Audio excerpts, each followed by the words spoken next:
ఆనకట్టకు సంబంధించి.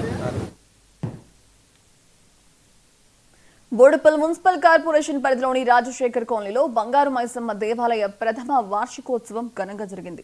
సోమవారం గణపతి హోమంతో ప్రారంభమై నేడు విశేష అభిషేకం, లక్ష్మ పుష్పార్చన, అలాగే అభిషేకాలు జరుగుతున్నాయి. రేపు మహాకుంభాభిషేకం, ఎల్లుండి శివపార్వతుల కళ్యాణంతో ఈ కార్యక్రమం ముగుస్తోందని ఆలయ పూజారి చెప్పారు. శ్రీ బంగారు మైసమ్మ సహిత మహాకాళేశ్వర స్వామి దేవాలయ ప్రథమ వార్షికోత్సవం రాజశేఖర్ నగర్ కాలనీ బోడుప్పల్.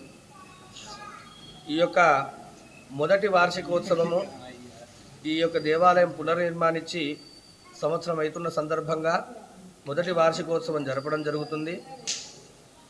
ఈ యొక్క దేవాలయంలో అన్నీ కూడా ఆగమశాస్త్ర ప్రకారము వేద మంత్రాలతోటి అంగరంగ వైభవంగా చేయడం జరుగుతుంది ప్రతి కార్యక్రమం కూడా.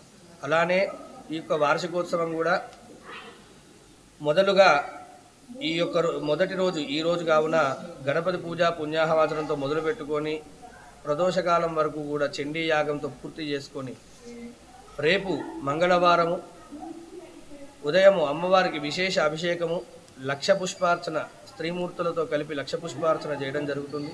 మళ్ళీ ప్రదోషకాల చండీ యాగము, మరలా 20వ తారీఖు పొద్దున అమ్మవారికి మహాకుంభాభిషేకము, కుంభాభిషేక అనంతరం విశేష అలంకరణ పూజ కార్యక్రమాలు జరిపి 21వ తారీఖు శివపార్వతుల కళ్యాణం చేసి ఈ యొక్క కార్యక్రమం సమాప్తం జరుగుతుంది. ఈ యొక్క కార్యక్రమంలో పాల్గొనే భక్తులు ఎవరైనా ఉంటే దేవాలయం దగ్గరికి సంప్రదించవచ్చు. అలానే ఈ యొక్క దేవాలయం చాలా పురాతనమైనది, చాలా శక్తివంతమైన దేవాలయం. ఇక్కడ కోరుకున్న కోరికలన్నీ కూడా నెరవేరుతాయి. ఎక్కడెక్కడి నుంచో భక్తులు వచ్చి అమ్మవారి యొక్క కృపకు పాత్రులవుతున్నారు. కావున అందరూ కూడా ఈ యొక్క దేవాలయంకి విచ్చేసి అమ్మవారి యొక్క శక్తి తెలుసుకొని ఈ యొక్క దేవాలయంలో జరిగే కార్యక్రమంలో పాల్గొనవలసిందిగా మనస్ఫూర్తిగా కోరుకుంటూ శివపార్వత కళ్యాణానికి మాత్రం అందరూ కూడా విచ్చేయాల్సిందిగా కోరుతున్నాం దేవాలయం తరపు నుంచి. 2027 నాటికి ఏ